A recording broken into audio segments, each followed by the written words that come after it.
Muy buenos días a los radioescuchas que nos sintonizan en las frecuencias de Telemetro Radio, a quienes nos ven por streaming a través de Metcon Go, así como en RPC Televisión, en señal de televisión digital terrestre, y a los miles de cibernautas que desde cualquier parte del planeta nos siguen, ya sea en vivo o en diferido a través de las plataformas de Telemetro Cuarto Poder en YouTube. Bienvenidos a la emisión de hoy, martes 29 de abril del año 2025. En materia internacional, bueno, en las calles de Madrid, el regreso del fluido eléctrico estuvo acompañado de aplausos y gritos de alegría de los vecinos después de un largo día sin electricidad y en muchos casos sin internet ni teléfonos móviles. Hacia las 6 de la mañana, hora de Madrid, el 99.16% del suministro eléctrico estaba asegurado, anunció el operador de la red REE. En Portugal, la red eléctrica está perfectamente estabilizada, según indicó en la mañana del martes el operador de la red portuguesa REN. En cuanto a los servicios sanitarios, la situación está estabilizada, los servicios ferroviarios en funcionamiento y no se han registrado perturbaciones de seguridad ni de protección civil, indicó el ejecutivo portugués en un comunicado publicado en su cuenta de X. En España, la vuelta de la electricidad permitió reanudar el tráfico ferroviario en varios ejes principales, entre ellos los concurridos Madrid-Barcelona y Madrid-Sevilla, según la compañía nacional Renfe. La circulación sigue, sin embargo, suspendida en otras líneas importantes. En una comparecencia entrada a la noche desde el Palacio de la Moncloa, el presidente del gobierno, Pedro Sánchez, admitió que aún no se conocían las causas de este apagón excepcional y que no se podía descartar ninguna hipótesis. ¿Qué ha provocado esta desaparición súbita del suministro? Es algo que los especialistas aún no han podido determinar, pero lo harán, prometió Sánchez. Por otra parte, el Partido Liberal de Mark Carney ganó las elecciones legislativas celebradas en Canadá, aunque tendrá que gobernar en minoría. Tras conocer su victoria, Carney prometió que gobernará con todos los partidos y todos los territorios y la sociedad civil en un mensaje pensado para reforzar la unidad nacional. Ganaremos esta guerra comercial, declaró Carney a una multitud entusiasta en Ottawa, donde advirtió de los días desafiantes por delante debido a los aranceles y las amenazas de anexión de Donald Trump. Ya superamos el shock de la traición estadounidense, pero nunca debemos olvidar las lecciones, agregó. Su primer reto es sentarse ahora con Trump y negociar entre dos naciones soberanas la nueva relación económica y en materia de seguridad que los dos países tendrán en el futuro. Trump es el más importante, pero no el único desafío al que se enfrenta este economista, católico practicante de 60 años, casado y con 4 hijos. Carney tiene también que dar respuesta al profundo descontento de la población canadiense con muchas de las políticas de su antecesor, que han provocado un fuerte aumento del costo de la vida, que amenaza la prosperidad de muchas familias, una vivienda inasequible para millones y una inmigración astronómica. Le toca además respaldar con hechos la imagen de unificador que se ha ganado en las últimas semanas y detener las tendencias centrífugas de Alberta en el oeste y Quebec en el este y que pueden amenazar el concepto mismo de Canadá. El líder del Partido Conservador de Canadá, Pierre Poilievre, reconoció la victoria de su rival liberal y prometió que continuará al frente del partido en una oposición que exigirá la rendición de cuentas al gobierno. Y por último, China justificó este martes su decisión de rechazar la entrega de nuevos aviones del gigante estadounidense Boeing por los aranceles impuestos por Washington y su impacto en el mercado de transporte aéreo internacional. La imposición de aranceles por parte de Estados Unidos ha impactado gravemente la estabilidad de la cadena industrial y la cadena de suministros globales, dijo el Ministerio de Comercio chino. Importantes aerolíneas chinas y Boeing en Estados Unidos han sufrido mucho, agregó un portavoz del ministerio. Los nuevos aranceles estadounidenses alcanzan 145% para varios productos chinos y Pekín respondió con nuevos gravámenes de 125% sobre las importaciones de Estados Unidos. El jefe ejecutivo de Boeing confirmó la semana pasada que China había dejado de aceptar nuevos aviones debido a la guerra comercial. En una entrevista televisada con la red CNBC, el ejecutivo Kelly Ortberg dijo que sus clientes chinos dejaron de aceptar entregas de aviones debido al ambiente arancelario y que si continuaba la situación, la empresa tendría que vender sus naves a otras aerolíneas.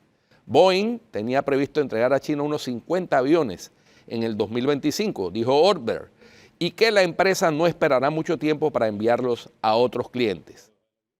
El presidente estadounidense Donald Trump criticó a China por su decisión y afirmó que es un pequeño ejemplo de lo que China le ha hecho a Estados Unidos durante años. El Ministerio de Comercio chino replicó el martes que muchas empresas no han podido realizar sus actividades normales de comercio e inversión debido a los aranceles de Trump. China está dispuesta a continuar apoyando la cooperación empresarial normal entre las compañías de los dos países, sostuvo el portavoz.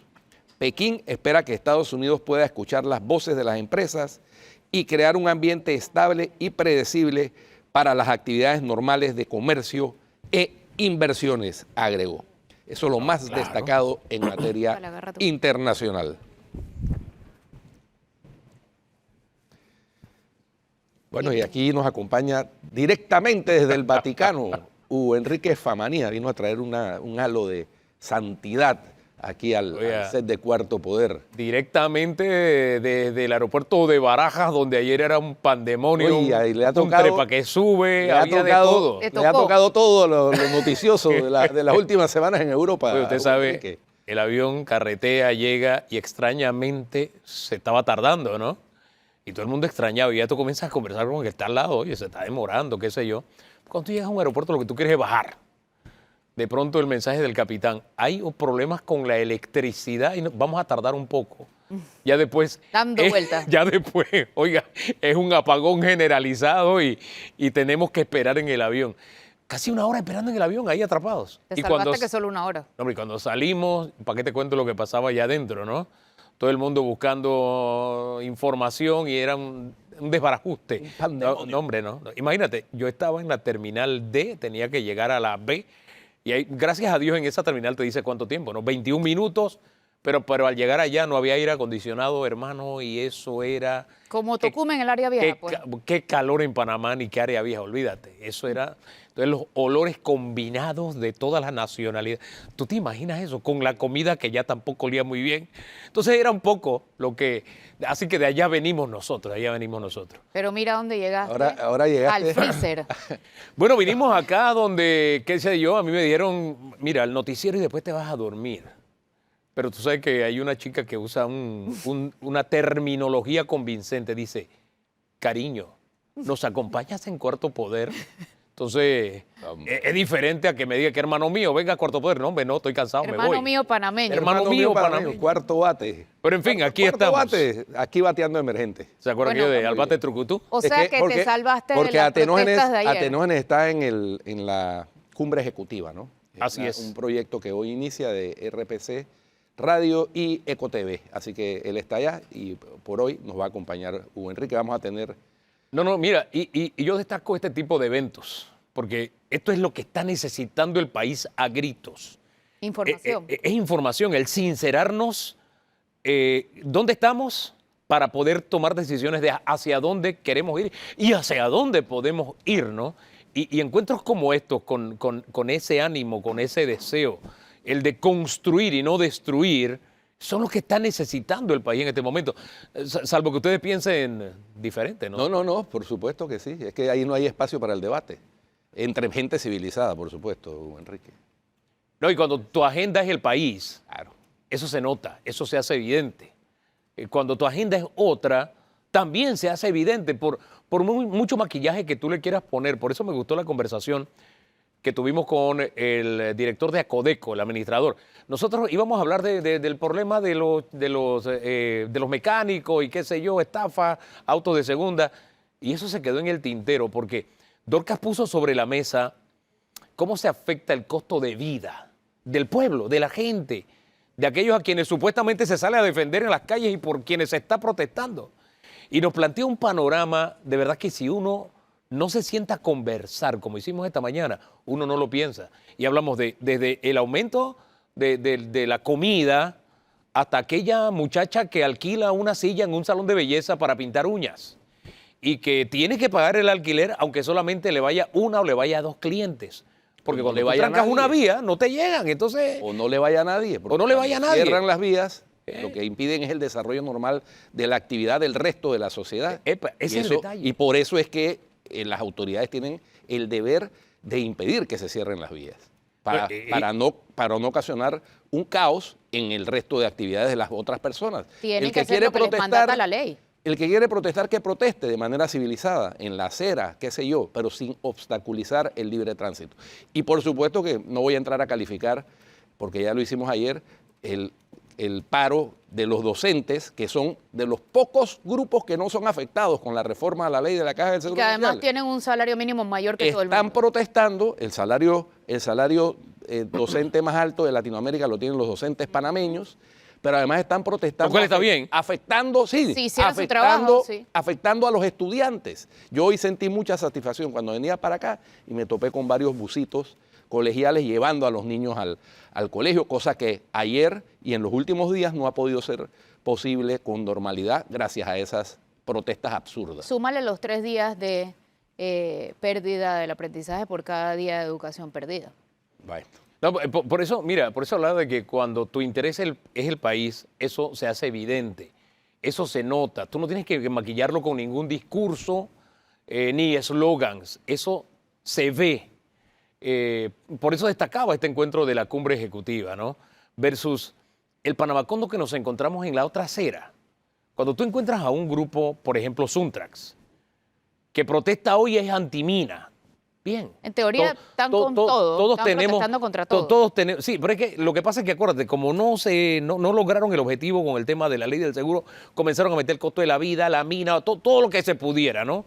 El memorando de entendimiento. Porque al final, todo. Porque al final lo que yo quiero es destrucción. Porque yo trabajo a partir de la destrucción. Eso es algo evidente, ¿verdad? Entonces, como esa es su filosofía, solamente me quedo con el tema de la mina. Espérate, tú eres un grupo antimina, no hay problema. En una democracia se tiene el derecho de asumir la posición que tú quieras. Pero espérate, hace 5 años no eras antimina. Cuando tú estabas construyendo la mina, no eras antimina. ¿Por qué en ese momento no dijiste, no, espérate, aquí yo no muevo una pala, yo no muevo ninguna herramienta porque la verdad es que yo soy antimina? No, en ese momento, qué bueno era. Y no solamente es cómo te beneficiaste, es que tú querías ser el principal sindicato. Que los trabajadores no te hayan elegido como el principal sindicato es otra cosa. Pero que entonces después que tú te has beneficiado, tú le digas al país, no hombre, yo soy antimina y yo no la quiero. Ahora, ¿por qué antes no? ¿Por qué antes querías ser el principal sindicato? ¿Por qué firmaste acuerdos con la empresa? ¿Por qué trabajaste allí si tú eres antimina? ¿No? Entonces es como si yo dijera, no hombre, yo fabrico celulares. Pero yo soy anticelulares. ¿Esto es para qué lo fabricas? Exactamente lo mismo. Pero es parte de ese Panamacondo en el que vivimos. O el que tú decías, Flor, no, esto no toca a los docentes. Pero yo estoy en contra de la ley. Pero no te toca a ti.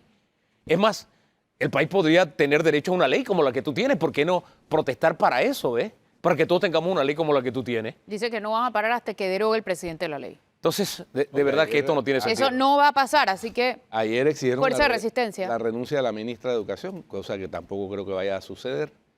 Pero bueno, ellos tienen su agenda política. ¿Pero por qué si pelean por la mina quieren que la ministra renuncie? Hombre, no es una agenda gremial, porque no están peleando ni por mejoras en la educación, ni por mejoras de tipo salarial, no, es una agenda política, politiquera yo diría, porque lo que quieren es anarquizar el país para el propósito de causar malestar. Y ellos, los docentes, se han sumado a Suntrax y no al contrario, para que estemos claros. Y yo no digo los docentes. Bueno, sí, los dirigentes, si se les puede llamar así, en el propósito de causar malestar, porque ahí donde haya posibilidad de causar malestar, están de primeritos en la fila. En vez de estar buscando el bienestar de sus alumnos, que es lo que un docente responsable debería hacer. Bajo la excusa de que el que protesta también está enseñando. ¿A qué está enseñando? Discúlpame, si ese fuera el mejor mecanismo de enseñanza, lo tendríamos en Noruega, lo tendríamos en Estados Unidos, lo tendríamos en Canadá, pero solamente a nosotros se nos ocurre usar eslogans. Por eso hablo del tema de los eslogans que son tan dañinos, porque al final nos estamos engañando. Todos sabemos que eso no es cierto. Y sabemos que así como se afecta al que menos tiene porque se le encarece la comida, se afecta al campesino que produce porque se le afecta para que no venda, asimismo acá se le afecta la vida ¿a quién? al que está en la educación pública. Yo soy hijo de la educación pública y tuve profesores de izquierda. Y no me canso nunca de hablar del profesor Javier Pití, porque allá en aquella época también hubo huelga. Y él todos los sábados nos decía, mi deber es enseñarle. Y cuando ellos se iban a descansar, él venía a enseñarnos cuando iban los dirigentes a descansar, porque ese era su deber. Y ese no era izquierda de papelito, no. Ese fue izquierda que se fue a tirar bala allá en Nicaragua. Ese fue mi profesor de química que no paró. Hoy por hoy desdice de lo que fue su juventud, porque claro, la realidad te enseña que destruyendo no se construye. Y nosotros tenemos los ejemplos al canto aquí cerquita. Y cuando al país se le ha tratado de convencer de que destruyendo se construye y han tratado de hacerlo a través de las urnas, no han podido convencer, precisamente porque el país lo sabe. Pero porque insisten entonces en crear un partido en un país que ellos consideran una partidocracia ¿Cómo es la cosa, Guido? Una mafiocracia partidocrática. Pero ahí quieren estar. Pero ellos, igualito que cuando estaban construyendo la mina, ellos ahí cambian el discurso. No, yo diría, está bien, yo hago el partido, pero a mí no me dé plata. Sí. ¿Sabes por qué? Porque no voy a participar de eso, no voy a participar de la corrupción, de la mafiocracia y de qué sé yo. Pero la plata bienvenida. Claro. La plata bienvenida. Hay un subsidio. Y los subsidios y no, olvídate. Bueno, pues. Entonces, ahí sí le funciona. Ahí sí funciona. Entonces, por eso te hablo de alguien que era izquierda de verdad, que era comunista, decía, sí lo soy, decía, soy marxista, leninista, lo decía, y creo en la revolución. Y se fue a tirar bala. Ese no es de discursitos y qué sé yo, de que ronconcito y alguien que te argumenta de responder que tú eres un vendepatria y eres un vendido. No, él no era de ese tipo de argumento, era de fondo, ideológico de verdad. Y se fue allá. Pero cuando había huelga, él seguía dándonos clases. Porque él decía, a mí me interesa que ustedes tengan un futuro, yo los tengo que formar. Ese es mi deber. Y lo que se ha perdido de vista es el deber ser con el sujeto y objeto de la educación, pensando en el objetivo político. Solo pierden los niños, ellos ni siquiera pierden su salario del día que no fueron a trabajar. ¿Tú crees que eso de que, no, es que no me llegó el informe de los directores de las escuelas y por eso no les puedo descontar? No, hombre, si esa es la historia de siempre. Y qué rico es que tú paralices, de verdad, mire, en este lustro, 4 de 5 años has paralizado. Mira, si de vez en cuando hay una huelga por una situación X, pero que ya tú lo tengas, sí, de este tipo, pero que ya tú lo tengas como una asignatura y que los propios estudiantes vayan a dar clases y que los propios docentes se mantienen dando clases hasta que tú llegas a meterle miedo, porque hay algunos que, bueno, le van y le meten miedo y dan clases 2 días y cuando van y le habla el dirigente, está bien, pues no puedo seguir dando clases. Auspiciado por muchos de los directores. Ya ese es un mensaje que te está enviando el país, los padres de familia, los estudiantes y tus propios colegas, porque esta huelga este año, después de tantas huelgas, hombre, ya la gente te está diciendo, no, ese no es el camino. Además, insisto, tú estás perjudicando a quien tú dices que tú estás representando o por el quien tú dices que estás luchando, que es el estudiante, el que se está formando en la educación pública. Porque a eso es lo que perjudicas directamente. A eso son los que le niegas el derecho a la educación. Y aquí no hay manera de dorar la píldora. No la hay. No la hay. Oye, cambiando de tema, llegó el embajador finalmente, ayer, tal como estaba previsto, Kevin Marino Cabrera, fue recibido en el aeropuerto por el director de protocolo de la Cancillería y bueno, luego de su arribo y de ser recibido en la embajada por todo el personal de la embajada de Estados Unidos, hizo un par de giras, una de ellas curiosa, al Café Coca-Cola en Santana, a tomar café y a comer pastelitos. Él es cubano-americano, ¿no? Así que eso no le es ajeno, ese tipo de ambiente muy latinoamericano. Así que bueno, ojalá se percate de que aquí en Panamá no está sucediendo lo que han dicho que está sucediendo algunos de los voceros, entre ellos su jefe, Marco Rubio, ¿no? Y el caso de Nando Meneses. Bueno, ahí vamos a ver. Todo parece indicar que tiene más explicaciones que dar de la que ha dado hasta ahora, ¿no? Por supuesto. Pero no quiere hablar. Dice que por recomendaciones de los abogados. Bueno, él tiene que hacerle frente a ese proceso que adelanta el Ministerio Público. La pregunta es cómo va a justificar esos pagos a su cuenta. Esa es la pregunta. Mira, es un tema en el que necesitamos transparencia. Gracias a Dios, y aquí yo le doy gracias a Dios. Mira, hay algunas investigaciones que hasta ahora se han desarrollado, se ha ido depurando un poco lo que se había hecho allí. Y ya hay nombres que antes se habían dicho que tú los buscas y no aparecen. Solamente se lo doy ahí como una referencia. Y que le hemos dejado esa lucha o sea, no hemos movido un dedo, sino que hemos dejado que sea el de allá arriba el que se encargue de eso. Porque si bien es cierto, es evidente que hubo corrupción en este tema, también hubo mucha maldad en el manejo de información falsa, triste y lamentablemente. Con objetivos claramente definidos, ¿no? Pero gracias a Dios, la verdad viene poco a poco. ¿A qué te Y debe refieres? prevalecer también. Busque Famanía, ya no le aparece. Gracias a Dios. La verdad siempre sale a la luz. Gracias a Dios. Enrique, eso, porque la mentira tiene patas cortas y la verdad siempre la alcanza. Así es. Una frase lapidaria. Bueno, vamos a un cambio y regresamos con nuestros invitados para el día de hoy en Cuarto Poder. Bien, estamos de regreso en Cuarto Poder y nos acompaña el primer invitado, Harley Mitchell, abogado especializado en Derecho Ambiental. ¿Lo dije bien? Ah, excelente. Muy bien.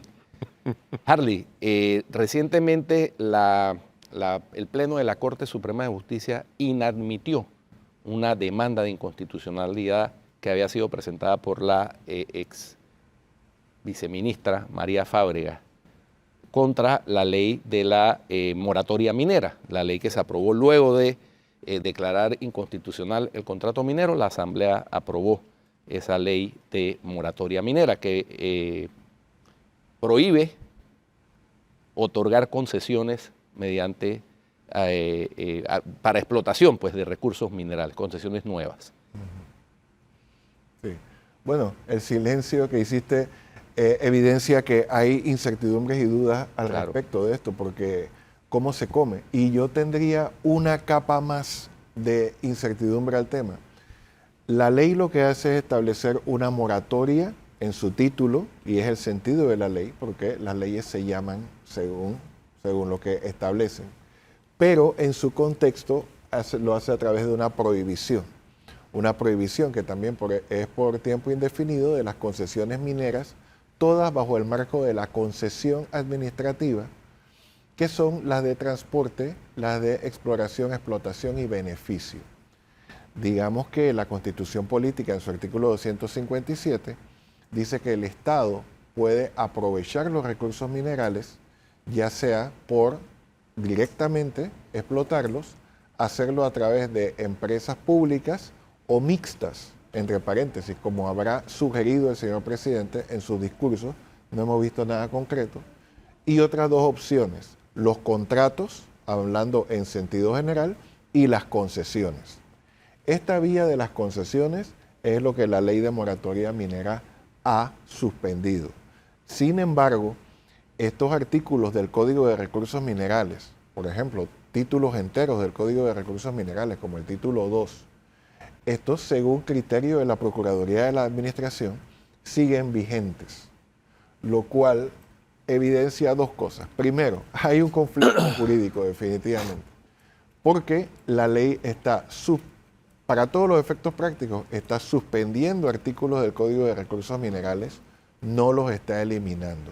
Lo cierto es que la razón le asiste al presidente de la República de no repetir por la vía de la concesión, según lo poco que ha dicho, la relación con la empresa minera si ésta se fuera a dar. La vía de la concesión administrativa y la vía del contrato ley son las dos cosas que no puede hacer el presidente de la República por virtud de la Ley. ley de la que estamos hablando, muchas gracias, y también del fallo de la Corte Suprema de Justicia. ¿Por qué hablo del fallo de la Corte Suprema de Justicia?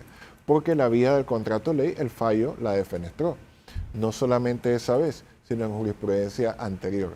Así que es un poco inexplicable por qué las palabras del presidente de la República, tal vez el problema es de comunicación y de técnica o de fundamentación legal al momento de decirlo, de que él no veía la vía del contrato ley.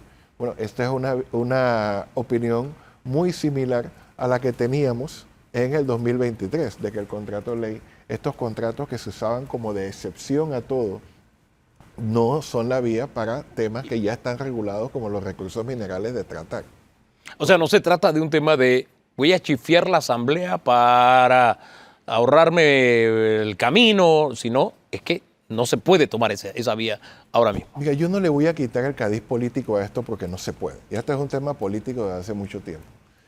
Pero la comunicación política no es suficiente para poder tratar un tema tan delicado y de tantas aristas jurídicas.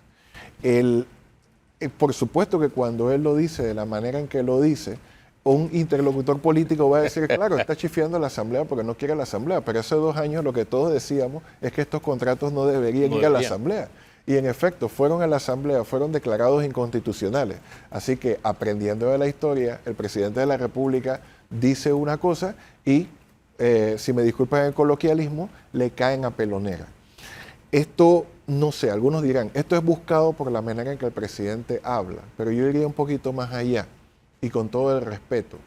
La comunicación de este tema, así como futuros temas que tienen que ver con recursos naturales, como por ejemplo los embalses, deben ser tratados con el respeto que merecen en su complejidad técnica y su complejidad jurídica. Porque esto de decir la información poco a poco, cada jueves o cada fin de semana, lo que ha hecho es alimentar un morbo innecesario al respecto, y hasta el momento el presidente no ha dicho nada inconstitucional o ilegal, porque la verdad sea dicha, un fallo de la Corte Suprema de Justicia elimina la relación jurídica en un momento determinado, como pasa en el caso que nos ocupa. Y si bien el seguir los parámetros del fallo es aconsejable para no repetir ningún viso de inconstitucionalidad, esto no quiere decir de que el fallo de la Corte Suprema de Justicia vaya a eliminar los artículos constitucionales que permiten al mandatario, como el que preside el Consejo de Gabinete, opinar o determinar lo que el resto del aparato del Ejecutivo va a hacer. ¿Cuál es el camino correcto? El camino correcto, Flor, es, además de lo que estoy diciendo, Camino legal, correcto. además de lo que estoy diciendo, mi punto principal es que el presidente no ha dicho ni hecho nada ilegal, pero la consulta es necesaria. La consulta no es solamente reunir a un grupo de personas en un descampado y ponerse a hablar. La consulta también es brindar la información. Hace un par de meses te escuché, Flor, hablando de los arbitrajes. Leí en un documento del Centro de Incidencia Ambiental que se han suspendido 2 arbitrajes. Son 7, pero el Estado no ha divulgado de qué van estos arbitrajes. Por lo menos yo no lo sé exactamente de qué va cada uno. El pueblo panameño debería saber a qué nos estamos enfrentando y cuáles son los riesgos que tenemos. Ese es un asunto. El otro asunto, cuando el presidente de la República habla, yo no le voy a quitar a él la potestad que tiene de dirigir el Estado, pero sus técnicos en el Ministerio de Comercio e Industria, Dirección de Recursos Minerales, hay algo importante, el Ministerio de Ambiente también, pero el Ministerio de Comercio e Industrias, él dirige la política económica del país, la política comercial, perdón, del país. Pero la Dirección de Recursos Minerales está adscrita al Ministerio de Comercio e Industrias, pero con una independencia que le da el Código de Recursos Minerales. Ellos deberían estar en la palestra apoyando la gestión presidencial, a la vez, y Flor lo ha dicho muy bien, el Ministerio de Ambiente. El Ministerio de Ambiente de la República es el que tiene que ver con todo lo que corresponde a la contaminación o potencial de contaminación. ¿Por qué han demorado tanto en la auditoría ambiental? Y falta hacer todas las otras. El problema con la auditoría, Flor, es que esta auditoría la han colocado como si tuvieran todos los huevos en una sola canasta. Yo tampoco obstaculizo la idea de una auditoría. Sin embargo, esta auditoría tiene, según lo que vimos en la consulta pública de principio de este año, un alcance que va más allá de observar la fotografía de hoy, cómo está el tema de la mina de Donoso. Los términos de referencia de esta consulta pública van incluso hasta más allá de 2023 para analizar el cumplimiento de los estudios de impacto ambiental, auditorías y un montón de cosas que ya están bajo proceso de cumplimiento según la normativa de la Ley General del Ambiente. Así que esa demora puede obedecer a que esta auditoría, si es que se está haciendo, porque tampoco lo sé, es que tiene un alcance demasiado y no para que el mandatario tome decisiones hoy. Porque, como dijiste anteriormente, Flor, las decisiones del presidente de la República puede que no complazcan a todas las partes, pero debe tomarlas y será el derecho de las partes desafiar, si es que tienen aquella posibilidad, de asistir nuevamente a la Corte Suprema de Justicia, que decidirá finalmente. Pero la discusión debe ser más que emocional, jurídica. Ahora, si el presidente pone sobre el tapete un lenguaje más técnico, sustrae lo político, nos dice cuál es la estrategia en vez de hacerlo a cuentagotas, ¿de verdad usted cree que esto va a cambiar el panorama? O sea, porque en la otra acera, el presidente está en esta acera, en la otra acera hay muchos de los actores que, sea Chana, sea Juana o sea la hermana, van a reaccionar políticamente. Es decir, sea técnica, sea una versión técnica o sea una estrategia ya establecida o lo que sea, van a reaccionar políticamente. Por lo menos los que protestaron por la mina directamente o por el contrato directamente, no por razones políticas. Sí, no, por eso dije algunos, Así es. porque creo que ahí hay que diferenciar, ¿no? No, la protesta es un derecho y el diferendo es parte de la naturaleza humana. Pero que este diferendo no sea por la falta de información y que las protestas sean informadas. Porque normalmente lo que estamos haciendo acá es lo de siempre, divulgando la ley, lo que dice la Constitución, la ley. Hay muchos argumentos, pero sí es positivo que todos se viertan en la mesa. Sin embargo, nosotros somos interlocutores, digamos, voluntarios. Las empresas tienen sus interlocutores, el gobierno tiene sus interlocutores. Los panameños necesitamos esas cartas sobre la mesa y las necesitamos durante todo este año, no esperando una coyuntura explosiva como en la que nos encontramos ahora. Sin embargo, creo que todavía estamos a tiempo de que se coloquen las cartas gubernamentales sobre la mesa. Ya el presidente ha hablado de que desea buscar la fórmula jurídica de abrir la empresa. Sería positivo de que esta fórmula jurídica la comparta con la población panameña antes de que se nos avise en algún tipo de comunicado de que ya tomaron una decisión. Todo esto para mejor proveer. Hay quienes plantean, Harley, esto es una pregunta que no tiene que ver con la técnica ambiental ni con el derecho ambiental, sino con la conveniencia política. Hay quienes plantean que debería llamarse a un referéndum para contar en votos en las urnas los que están a favor de la actividad minera y los que están en contra. Y que eso sí sería una decisión nacional bien consultada. Obviamente con previo una campaña de información sobre los pros y los contras, ¿no? Parecido a lo que se hizo con la ampliación del canal, ¿no? Que se hizo por referéndum y entonces ante una decisión mayoritaria, pues la oposición de los grupos radicales necesariamente tuvo que cesar o por lo menos disminuir porque había sido una decisión nacional.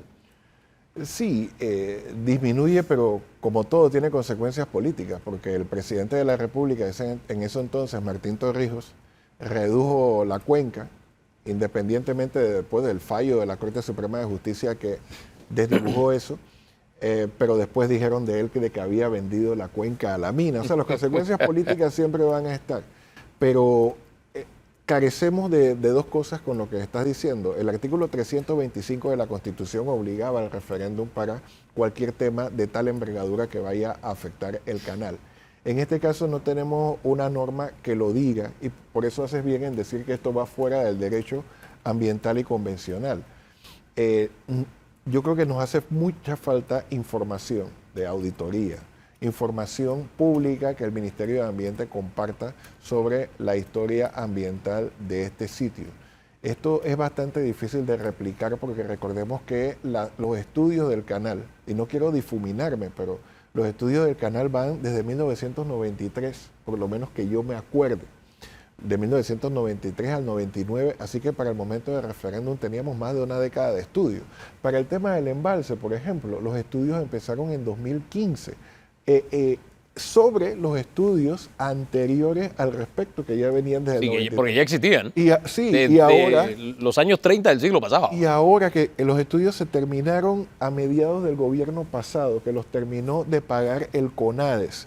Sin embargo, me imagino que con esta obsesión por el capital político no salieron a la luz. Ahora, ¿qué ocurre? Como dices en el interior, se juntó el ganado de la Caja de Seguro Social, la mina, los embalses, y a pesar de todas esas décadas de estudios sobre los embalses, todavía la gente está diciendo, oye, no, pero si el canal es mentira que me beneficia. Así que no, yo estoy contigo, Hugo, que el tema es político, pero incluso los temas políticos se educan. Esto siempre va a ser un desafío. Los temas políticos pueden nutrirse de información disponible al público y los gobiernos, no solo los pasados debieron, debería hacerlo y los futuros deben acostumbrarse a sentar un nuevo tipo de debate político donde la parte científica y la parte jurídica siempre esté a disposición de la gente. Ahora, el gran problema allí es la batalla que se tiene con la desinformación y los fake news. Sí. Te pongo un ejemplo sencillo. De ambos lados. Sí, no. Yo no lo estoy poniendo en un lado, no, te estoy poniéndolo donde debe estar, ensayando a ser justos. Por ejemplo, hace unos días, cuando estaba yo en la cuenca, le preguntaba a un especialista, oiga, ¿ya encontraron el túnel que desviaba el agua del río Coclé del Norte a la mina? Y la persona me dice, ¿qué túnel? Porque entonces también nosotros, metidos en la información, nos metemos en la desinformación y quienes viven la realidad es a lo que menos le preguntamos. ¿Me explico? Túnel que nunca existió, ni existe, ni existirá. O sea, no está en ningún plan. Pero tú hablas con la gente y todavía muchos hablan del bendito túnel porque nos enfrentamos a un fenómeno que es, todavía los especialistas en comunicación se devanan los sesos para ver cómo se combate, y es la desinformación, es la mentira, es profesa. Bueno, es que Pintada de verdad. lo que pasa es que, mira, te digo otra peor. Panamá se supone que es una cultura de servicios, en especial marítimos. Sin embargo, el conocimiento del sector marítimo es muy de nicho. Casi nadie lo conoce. El tema minero es similar. El tema ambiental incluso también es de nicho. Así que ahora que estos temas se han encontrado con la parte política, más es el asunto de emoción y de generar rabia en el contrario. Por eso es que me tengo que referir a la comunicación presidencial. No se puede cambiar el talante de los políticos porque por algo han tenido éxito en nuestro medio y no lo van a cambiar. Lo que sí pueden cambiar es que cuando esos políticos llegan a una posición de Estado, ya forman parte de un aparato que pertenece a un público que requiere información, que requiere saber. En la medida de que estos temas técnicos y estos temas que pueden tener trascendencia política puedan llegar a la candela de las emociones, ¿qué es necesario? Desnudar ese aparato en el buen sentido y poderle decir a la gente, mira, este sector funciona de esta manera, este otro sector funciona de la otra manera. Por ejemplo, en materia de la Constitución política y el Código de Recursos Minerales, estos son grandes desconocidos. Cuando el presidente de la República dice, bueno, yo opto por una asociación, esto lo dice la propia Constitución, artículo 257, y el fallo es para cuidar la Constitución. El fallo no es para anular artículos de la Constitución. Así que si el presidente está diciendo algo que dice la Constitución, ¿qué debería hacer su equipo? Hacer el pavimento jurídico para que, bueno, si la gente no está de acuerdo, bueno, presenta en la Asamblea algo para cambiar el Código de Recursos Minerales o algo por el estilo. Pero por lo menos ya se informó. Bueno, muchas gracias, Harley Mitchell, siempre con atinados comentarios en su especialidad, el derecho ambiental, y en un tema que tarde o temprano va a ocupar la agenda nacional, porque esa es una realidad fáctica que nadie puede cambiar. Vamos a un cambio y retornamos con la parte final del programa y otros invitados. Sí, Bueno, estamos de regreso en Cuarto Poder. En esta ocasión nos acompaña Francisco Villarreal Rodríguez, mejor conocido como Tonka. Aquí sí se le puede llamar Tonka. Tonka. Claro que Y va a hablar como Tonka. Y vamos a hablar con Tonka, porque ayer Arturo Treyes, el abogado que vino con el estudiante Daniel Santana, mencionó a Francisco Villarreal Tonka. Y entonces Tonka reaccionó, nos pidió derecho a réplica y nos mandó un material de apoyo que es muy claro y muy gráfico de qué fue lo que pasó en el Centro de Estudiantes de la Facultad de Economía. Bienvenido. Y también nos acompaña el licenciado Enrique Banista Escobar, abogado de Yender Zulbarán. El abogado de Yender En Zulbarán. réplica de Arturo Treyes. Bueno, listo. Bienvenidos. A ver, cuéntenos qué fue lo que sucedió desde su punto de vista. Bien sencillo. Todo esto comienza cuando se le gana al centro, porque los estudiantes del grupo de MEL, en la universidad Gana del Centro. El mismo día que le entregaron las credenciales hubo un problema porque llegaron todo el montón de organizaciones socialistas de izquierda a querer amedrentar a los pelados. Yo tengo eso en video. Segundo, cada vez que los pelados quieren hacer algo, están tirando piedras, cierran las calles y es imposible hacer nada así. Inclusive en el material de apoyo ustedes pueden ver que ellos se salieron del tiesto y agarraron al embajador de Israel. Y sencillamente fueron a hacerle una bulla, causando esto una tensión diplomática innecesaria en nuestro país, porque según ellos son los que más justicia social tienen y los que mejor forma tienen para decirle a un embajador cuando esto es literalmente un problema que le pueden buscar a Panamá porque a ellos se les sale de lo más profundo de su ser. Entonces, es un comportamiento repetido, no es de hoy ni de que se le... No, es una y otra vez. Es que yo, el de este último yo me lo perdí, pero yo me acuerdo cuando fueron derrotados en las urnas, la toma de posesión, y más allá de la corriente política que tenga cada uno o ideológica que yo respeto, con lo que yo nunca puedo estar de acuerdo es con la violencia. Y menos en una casa de estudios superiores, donde lo que debe imperar es el debate, la discusión, las ideas, el argumento. Pero el argumento de la violencia yo no lo acepto, venga de quien venga. Hugo, lo que pasa es que ellos justifican la violencia con un arma suficiente y válida para tomar tanto las cosas que quieren como las que no quieren. Inclusive Daniel Santana tiene un video donde dice, sí, nosotros somos violentos y lo justificamos por las causas que nosotros creemos que son X, Y, Z. Está en su propia página, yo no lo estoy inventando. Ellos literalmente justifican la violencia en nombre de lo que ellos quieren y la van a usar cuando les dé la gana. Bueno, el país es testigo, ¿no? Bueno, y ustedes se dan cuenta porque en la Universidad de Panamá hay algo muy claro, señores. Cada vez que quieren salir a tirar piedras estos muchachos organizados, ni el profesor Gordón, ni el profesor Flores son capaces, con 395 millones de dólares, de tener una seguridad suficiente en la Universidad de Panamá, ni parar ese tipo de acciones. Hicieron un comunicado que ni capuchas en la cara, ni no sé qué en la calle. Ayer en la noche quemaron un montón de cosas en la calle con las capuchas puestas y nadie fue a hacer nada.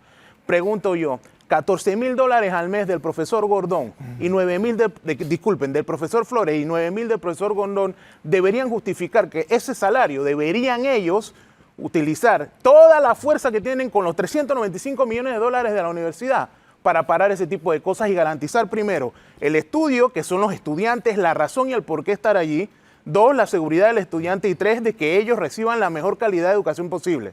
Mira, ahí tenemos parte de los videos y ahí vemos como Daniel Santana, que ayer aquí dijo que él no se sentía cero responsable, que se sentía cero responsable de haber causado la cuestión, está empujando a el presidente del centro, Yender Zulbarán. Entonces, ahí entiendo que ahí pasó alguna otra situación, licenciado. Sí. Dentro de lo que viene siendo los hechos que nos narra mi cliente, él manifiesta que él se encontraba realizando unas reparaciones en el centro de estudiantes, específicamente el piso, y por eso tenía en manos un martillo y una pistola de silicona. Se le acercan estos jóvenes de forma violenta. Previamente, antes de que llegara mi cliente, habían encerrado dentro del centro de estudiantes a 2 féminas en contra de su voluntad. Le colocaron incluso cadenas. Y luego entonces vino la agresión con mi cliente Yender, insultándolo, gritándolo con un megáfono en el oído, cuando uno sabe que el megáfono tiene muchos decibeles y puede lastimarte el tímpano, agrediéndolo, insultándolo, intimidándolo con una cegueta, que es un arma en potencia. Con una cegueta tú puedes cortarle la yugular a una persona fácilmente y se desangra. Me explico. Luego de eso, entonces lo empiezan a agredir. Entre aproximadamente 12 personas estaba el señor Santana y aproximadamente 11 personas más. Luego de ello, entonces, dentro de la agresión, mi cliente tira manotazo para defenderse, para quitarse tanto golpe de encima, de lo que manifiesta, y lamentablemente, como tenía herramientas en la mano, sale golpeado el joven Santana, pero también salió golpeado mi cliente, porque mi cliente incluso se le mandó a realizar lo que viene siendo exámenes de medicina legal por parte de la Casa de Paz de Villavista y por parte del Ministerio Público, porque mi cliente también figura como víctima dentro de una causa del Ministerio Público por privación de libertad, porque él también fue retenido en contra de su voluntad en uno de los salones de la Facultad de Economía, según me comenta.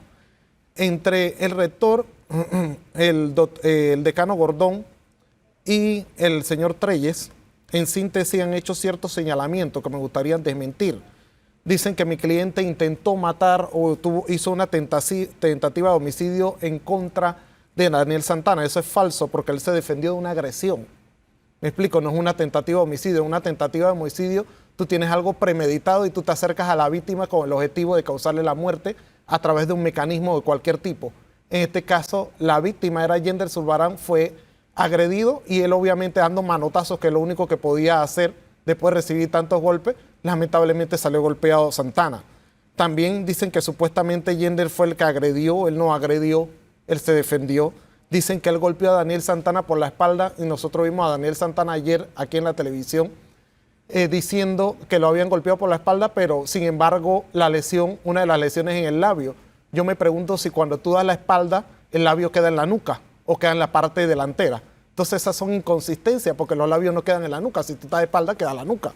¿Me explico? Dice que mi cliente no da informes y hace un momento vimos los informes. Los informes se dan en los centros de estudiantes de forma semestral.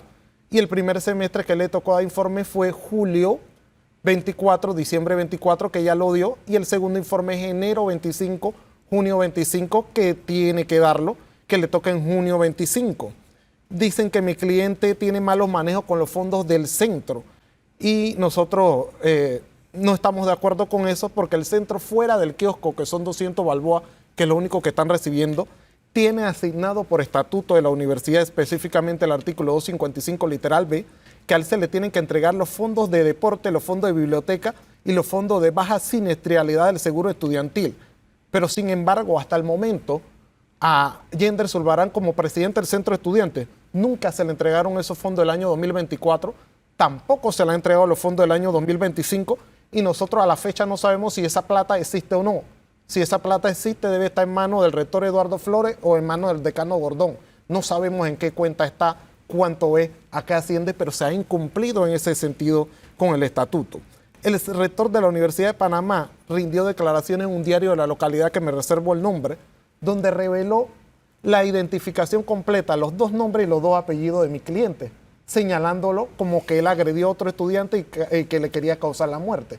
Entonces, él está vulnerando la presunción de inocencia que el mismo estatuto universitario solicita que en los procesos disciplinarios se respete la presunción de inocencia de la persona. Sin embargo, el rector sale alegremente en un diario de la localidad diciendo el nombre de mi cliente como un supuesto agresor o un supuesto homicida y diciendo que lo va a vetar en la Universidad de Panamá cuando la educación es un derecho humano y la presunción de inocencia también es un derecho dentro de un proceso. Entonces, ¿cómo tú puedes inmediatamente decidir que mi cliente es culpable, decidir que lo vas a vetar y manifestar su nombre por un diario de la localidad? Ya él vulneró todo. Arturo Treyes manifestó nota de mi cliente. Las calificaciones de las personas son expedientes confidenciales, igual que el expediente de trabajo. Como el señor Treyes, que no es administrativo de la Universidad de Panamá, que no es secretario general, tiene las calificaciones de mi cliente. Aparte, hay una persona que se llama Arturo Treyes, que no sé si es el licenciado que vino, que es funcionario público de la Universidad de Panamá, que si es el mismo, el día de la entrevista tenía que estar haciendo funciones públicas en la universidad, en la Facultad de Derecho, si fuera el mismo. Entonces son muchos cuestionamientos, pero lo cierto es que este caso está por riña en la Casa de Paz de Bellavista, no está por ninguna tentativa de homicidio y si por X o Y motivo lo colocan, lo más seguro es que el destino de esa carpetilla del archivo provisional y una contrademanda por falta a la verdad. Muy clara la exposición. Me llamó la atención también uno de los argumentos era que había mantenido el centro cerrado durante 8 meses. Guido, pero es que si tuvieras el centro cuando lo entregaron parecía un chiquero de puerco. El piso estaba totalmente destruido porque lo habían picado. Le entregamos a la producción fotografías donde el piso tiene pedazos de la baldosa quebrada. El mismo lugar estaba oloroso a algo que nosotros llamamos berrinche de eso de cuando tú estás en un lugar húmedo. Y lo tercero es que para poder limpiarlo tuvimos que utilizar un químico que nos recomendó casualmente Eduardo Gaitán, el que limpia cada rato, ¿cómo es? El diputado. El diputado, y me dice, mira, esto es lo que tienes que usar. Y eso para poder limpiarlo, cogimos 1 día y medio y después picar todo el piso. Y así como ustedes ven en este momento, miren ese piso, ni en su casa uno se puede acostar así. Eso era el piso de la universidad en este momento en el centro de estudiantes. Y ni siquiera le puedo decir lo que es en la pequeña neverita que estaba adentro. Yo la limpié específicamente con un químico para poder quitarle el hongo que tenía por dentro. Y ese es uno de los pedazos. Mira ese techo, sin nada. Miren cómo está todo esto. Esto estaba como si eso lo hubieran agarrado y lo hubieran utilizado preso para quedarse ahí a dormir. Eso allá adentro, si ustedes ven, mírenlo, específicamente las baldosas. Bueno. Por eso decidimos picar el piso, comprar piso nuevo e instalarlo. La universidad le pedimos, por favor, ayúdenos para poder instalar el piso. El mismo Gordón nos dijo a nosotros que no tenía personal. Como no tenía personal, tenemos que hacerlo nosotros. Principalmente le digo, yo estuve involucrado en todo esto porque me interesa, 1, la Universidad de Panamá tiene que ser casa de estudio, no casa de pelea. 2, la Universidad de Panamá tiene que darle el mejor o la mejor educación posible. Son 395 millones de dólares. Y 3, si no lo hacen por nosotros los panameños tenemos que estar pendientes de esto, porque los 395 millones de dólares salen de los impuestos y los préstamos que pide el Estado.